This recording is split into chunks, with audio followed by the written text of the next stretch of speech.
Hey, what's going on, everyone? This is Mitch. Good Tuesday morning. Hopefully, you guys are getting up and having a great start to your day. I want to let you know ahead of time I'm watching about the whole entire cul-de-sac of kids this morning and bringing them to school. So if you hear any outbursts in the background, loud noises, yelling, that's just kids in the background. So apologize ahead of time. But we're just going to talk about the weather specifically for today for your Tuesday, April the 19th, and talk about what could potentially happen today in the weather world. So before we get going, if you guys have not subscribed, definitely consider subscribing. Like the video if you like it. And I appreciate, as always, the ongoing support. If you guys got anything I can pray about, please put it in the comments below. Gives me an opportunity to pray over it. Gives others an opportunity to do so too. I pray over all these prayer requests in the mornings when I got a little bit of quiet time, so I can take a little bit of individual time for each prayer request. So definitely take advantage of that. It's not just me that prays for you guys. It's other people who do so too, and all can look out for one another. So let's get rolling this morning. Not going to keep you guys too long. Not going to be a 15-minute weather video like I've been doing in the mornings, but I've been noticing my morning videos are doing just as good or even better than the evening videos. So, that's pretty cool. I feel like I do something a little bit different with these morning videos than maybe other weather YouTubers. So hopefully it's helping you guys out in the mornings. And I'm trying to get as specific as I can about each state. But, of course, I can't name off all the lower 48, all 48 states. That would be a 20 or 30-minute video if I did that. But hopefully this is good enough information for you guys to get your morning going. But check it out. Ongoing snow, in parts of New York State, even Pennsylvania. In fact, we'll look at radar scope up for this area, Binghamton. A pretty nice, heavy band of snow about to move into your area. Syracuse, it's snowing. And then all the way down here, another band of snow about to move into Scranton, Pennsylvania.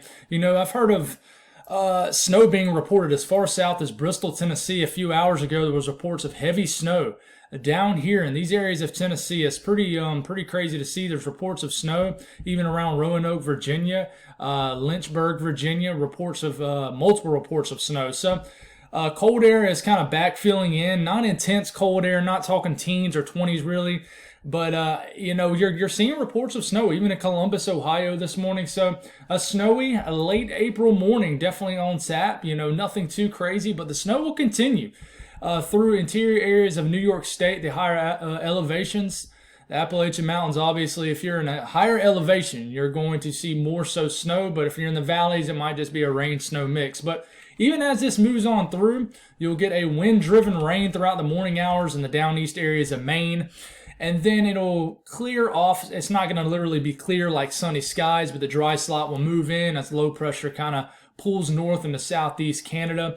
And then you'll have some back moisture that fills in and moves in from the northwest and moves southeast in these areas. So you'll have ongoing snow and rain showers, mainly snow showers for areas of New York State as a whole, and then even more snow maybe in areas of western New York State, and then some snow falling in areas of Pennsylvania, maybe just some rain showers for areas like Pittsburgh, but then maybe some back-end snow showers developing later this afternoon for the higher elevations of West Virginia, and this will continue.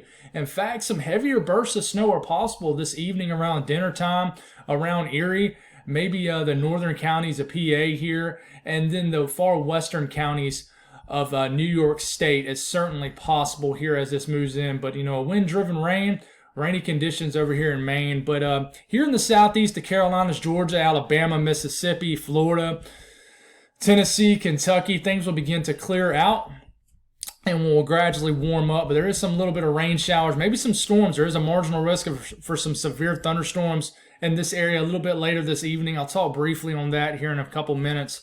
But other than that, things begin to kind of quiet down across the central and eastern U.S. as a whole. But there will be some back-end moisture throughout the afternoon and evening as this low pressure pulls away. And you will still have lingering bursts of moderate to heavy snow and flurries just in general across these areas of the interior mid-Atlantic and interior northeast for sure. Especially the higher hilly areas can continue to get coatings of snow throughout the afternoon. As far as temperatures, the northeast will remain chilly. They really will. 20s for highs in certain areas, especially the higher elevations, 30s for highs. And then just the 40s for the big cities like Boston, New York City, Long Island, southern New England, just 40s for highs. You get down to Washington, D.C., the Delmarva area, probably 40s and 50s for highs. Virginia, 40s and 50s for high temperatures. You start to get into the Carolinas. And once you start to get into South Carolina, for example, 50s and 60s for highs, but you get sunny skies. Sunny skies return, a nice day, but still a little nippy out there, almost like an early spring day, as opposed to maybe a mid to late spring day. But the Ohio Valley, everybody, Indiana, Illinois, Ohio, Kentucky, the Great Lakes region up in Michigan, Wisconsin, 40s, 50s for highs, but you get a little bit higher up here. You get 30s for high temperatures, and then some cooler temperatures as the boundary sets up here in Iowa and Minnesota with 30s and 40s for high temperatures. But the down south areas, the further southwest you get and west you get into the south in general, the warmer you are as you lose the influence from this troughing and this cold front. So you're warming into the 70s and 80s in Texas, 70s in Oklahoma, 70s even into Kansas and Nebraska. It's warming up big time. So nice weather expected there, but no rain. But you get out west and another disturbance is moving through. So if you're, for example, in Montana, Washington State, Oregon State, Idaho, you guys are going to be dealing with some rain and snow showers. It all depends on your elevation, as usual, as it always does out here. But some more rain and snow showers and rain in general will begin to move on to the western coast. So areas, especially the southern areas of and southwest areas of Oregon and the northern areas of California will begin to get in the way of some moisture for sure as we get into the midday and the early afternoon and late afternoon. This will persist throughout the day. And then you're starting to get into some snow for Wyoming, Yellowstone National Park. Some snow starts to move in late this afternoon and evening, and then some snow showers for western areas of Montana. Looks like it's probably a little bit of rain and snow showers, mainly rain showers in eastern and the plains areas of Wyoming starts to move through later this evening and tonight. But watch out for some severe storms. They are certainly possible in this region right down here in Oklahoma and Texas. There's a marginal risk for some severe storms. That's a level 1 out of 5, but mainly just looks like kind of like an area of rain, but there could be some storms that fire up here. And then there's going to be a tight boundary right here through the Dakotas. For example, northeast South Dakota could be locked into the 40s and maybe even 30s. And then the southwest areas of South Dakota could get all the way into the 80s. So, this typically happens this time of the year. You have a battle of air masses that sets up when you have the changing of the seasons. And it can be, bitterly cold in one area of the state. Not bitterly cold, but pretty quite chilly and cold in one area of the state. And warm and spring-like in the other part of the state. But I can tell you there's some troughing setting up in the Pacific Northwest. So you guys are staying average to slightly below average in Idaho, especially western areas of Montana, Washington State, Oregon. But it's warming up pretty nicely down here. You have a ridge building in the southwest, very warm temperatures in Denver today, and then the plains of Colorado will warm well into the 70s and 80s, and then the desert southwest is starting to cook. Many areas will reach over 100 degrees a day. And just depends on where you are. Los Angeles, maybe the 60s to almost 70 today. In the valleys of California, warming into the 60s and 70s. So nice weather expected. You're not going to expect any really much moisture in this area of the country.